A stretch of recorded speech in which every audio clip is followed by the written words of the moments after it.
everyone, it's Lo the Don, and this is the special edition of the Midwest League podcast, and I am with the cast of Street Angel, a new film hitting the scenes. Matter of fact, it's hitting IMAX, and I'm with... How you doing? I'm Samuel Radford, aka Rockstar, one half of Nappyville, and I'm the director of the film. What up, y'all? I'm Lamont Coleman. I am the writer, executive producer, and composer of Street Angel, and I also play the character Mike.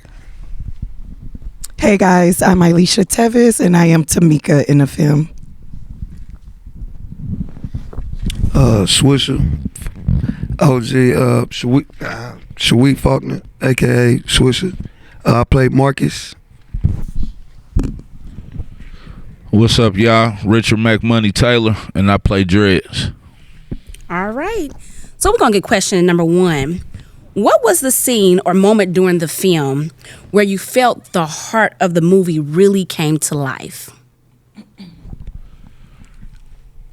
Well, I would say, for me, it would be the flashback scene. It kind of just, that's where everything starts. So that would be my scene. For me, it was the prayer. I resonated a lot with it, so I was able to improv a little more, but I kind of got really into it. So,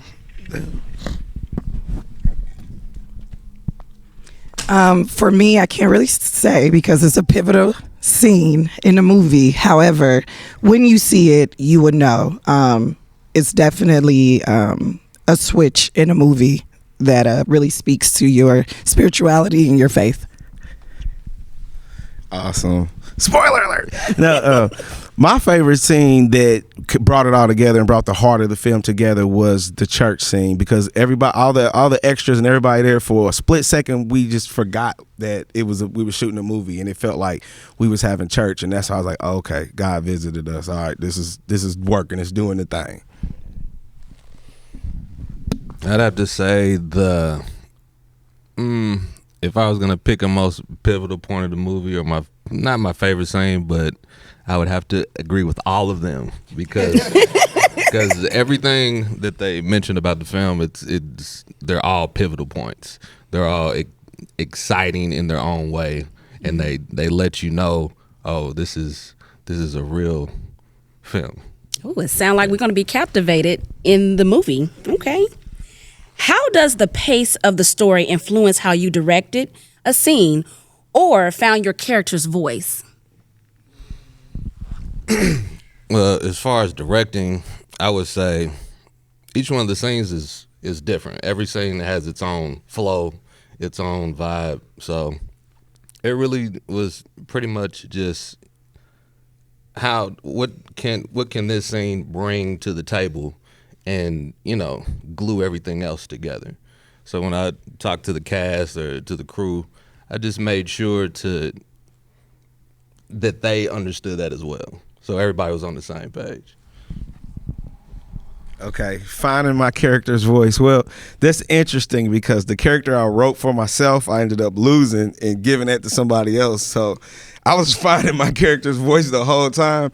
But I say after we were on set and just in the moment, it just started coming, and that was I can't say it without spoiling, but but I found my character's voice on set.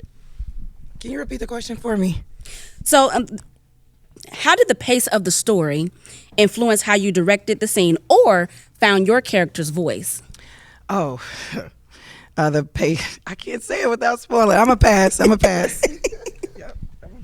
As far as me, like finding my character's voice, it was more, I think, growing up in certain environments, a lot of us black men, like grandma put some stuff in us when we're young, and then we get out in the world, we kind of sway away from that, and then as we get older and learn about life, it comes back around. So he's kind of fighting with what's inside of him, but what he needed to do to survive, and I think you can use that for different, not just like street stuff, but just in life, your morals, and then your, motivation to chase stuff, and he's just trying to figure it all out, and that's how I felt it. For me, I wouldn't say it was so much as the pace of the movie, but kind of agreeing with what Swiss said. You know, we was brought up like that in church, so it was kind of easy to tap into that. And then on top of that, just, you know, the supporting crew, the cast, once you see what they do on camera, you got to match that energy. So it was a little bit of both for me. So there was synergy amongst you all, even when you guys were reading the script, that you guys were able to have each other's back to Absolutely. get to the point. Absolutely.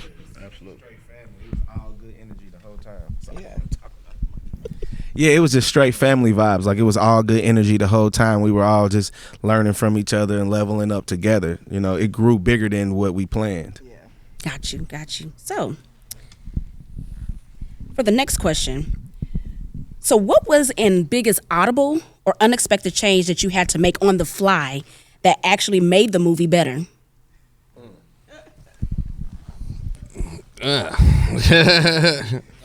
As far as like changes and things that we had to do on the film on the fly, it happens a lot. Okay.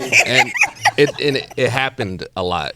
But I mean, even with large budget feature films, $1 million films, stuff like that, they deal with the exact same thing.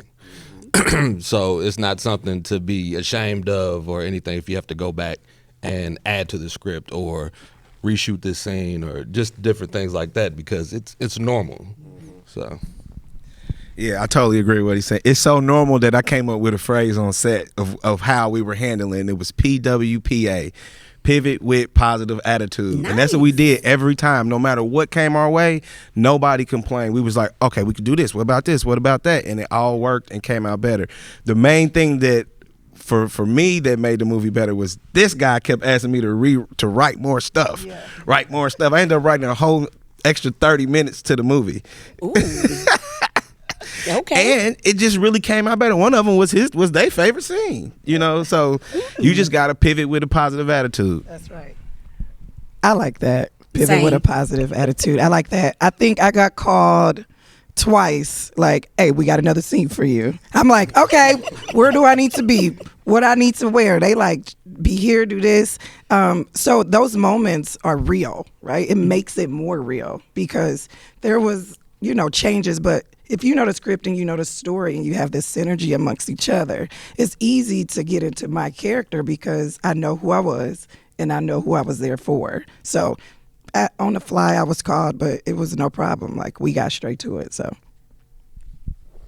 Yeah, I think just that's what made the film great. Like, it was a lot of audibles we had to pull. Time limits was pushed, and I'm coming from out of town. We all came together, but credit to these guys. Like, 'cause sometimes it might be an idea we came up with, sometimes ideas they come up with, and when they do bring another scene, they didn't just do it the quick way. Like, this was gonna be a scene, and they did the most. So I mean, I think everything made the movie better and better. I mean, they left no stone unturned, and that's what makes us confident going to this theater. Like, I know y'all gonna like this. Yeah. Definitely did the most. Y'all did the most. But I say the biggest audible for me, with it being a faith-based film, was me controlling my language. And I don't know, Mont remembers that. Like, I don't think I fully understood what I was asked to do. You know what I'm saying? Like, I knew he asked me to play a role, but I don't think I fully grasped until I got on set the first day. So I was cussing all through you know what I'm saying? So I had to switch that real quick. But like you said, we switched it on the spot and it came out great. So, but yeah, that was definitely a funny moment for me.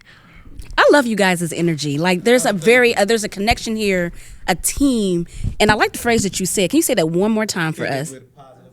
Pivot with positive attitude. Ladina, we might need that on a shirt or something. I don't know. That's dope. It should be right behind us. Yes. Not to be confused with OBP. Right. So, why was it important to host the premiere in the IMAX theater? And Indiana there's only so many IMAX theaters in the United States. So why was that important? Well, me and Lamont, okay. I thought you under the bus. Nah, but for real, the reason we chose IMAX to do our premiere was to, show, again, this is something that's possible. You know what I mean? Like, going to the theater, that's amazing. What else can we do? Let's do the biggest theater this side of the Mississippi. Let's do that. Right. So IMAX is huge. It seats a lot of people. Like, let's give this thing a platform that people haven't really seen before or experienced before. So when you go to see this film, you can only experience it at this point at IMAX. So we thought that would be like a big thing, and people would appreciate that. Nice. Okay. Now, my next question is, where will the movie be available after the premiere? So after the premiere, then we're gonna go streaming. So it'll be Tubi, Amazon, everywhere there is.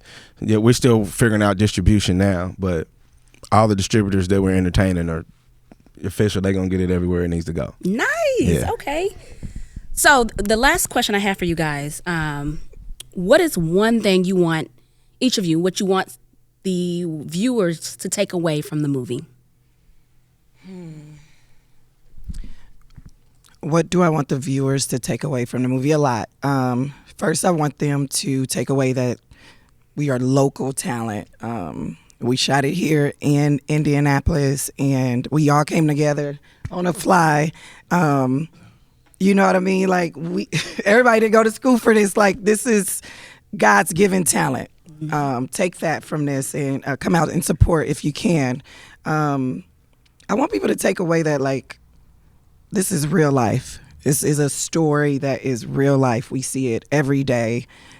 We hear it from our friends. We have experienced it.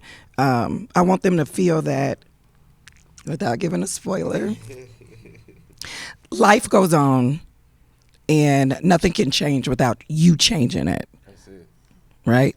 Put God first. Yes. With me, I say first, like, God. And I think that's why this film, for all ages, all demographics, God, it's that, and just be open-minded. But you're going to walk away feeling good. Grandma going to feel good. Yeah. Your brother's going to feel good. It's entertaining. It's a lesson.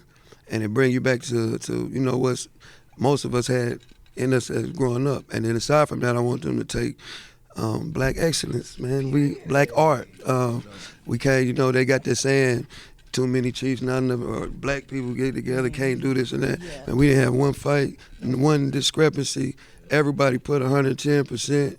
I was late a lot. They didn't snap on me, but they was patient. So, but that was God's grace. So, they're going to take a lot from this film. What I want the people to take from it is, first of all, this is definitely a Naptown film. Understand that. You know what I'm saying? These are people that live in your city. You can reach out and touch. You can find us at your local, wherever. So understand that, respect that of it. And God is good. And to every action, there's a reaction. Facts. And when you watch this movie, you'll understand why I said that. And that's it.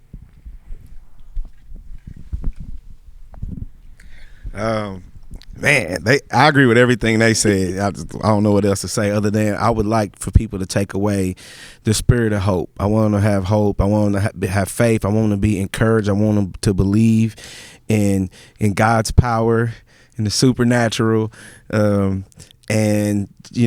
also know that it's possible, that because we did it and we're from here, and we wrote it here, we cast it here, we produced it here, and it's in the IMAX in surround sound 5.1. So come on and check it out. Be short. Everybody's answers were excellent. Like, I agree with everything everybody was saying. As far as a takeaway, I would just say, be encouraged. Keep God first. And dream big. Don't talk about what you're doing. Do it. Like, a film is a huge accomplishment. It's a incredibly huge undertaking. So when you see it at IMAX, when you watch it on streaming, if you don't make it to the theater, hopefully you do. But just remember, like there's like everybody was saying, like this is an Indianapolis film. Come out, support it. And hopefully you get a word from God just from watching it. Yes. And during this time, we definitely need a lot of encouragement during these times right now. So I just want to thank you all for coming on to Midwest League Podcast and just sharing your insights, your reflections, and a little bit, for the movie. Again, this is Load the Don, special edition of the Midwest League Podcast with the cast of Street Angels. Make sure you check it out. It's going to be in the IMAX theaters as well as on streaming devices. Show Naptown some love. Peace.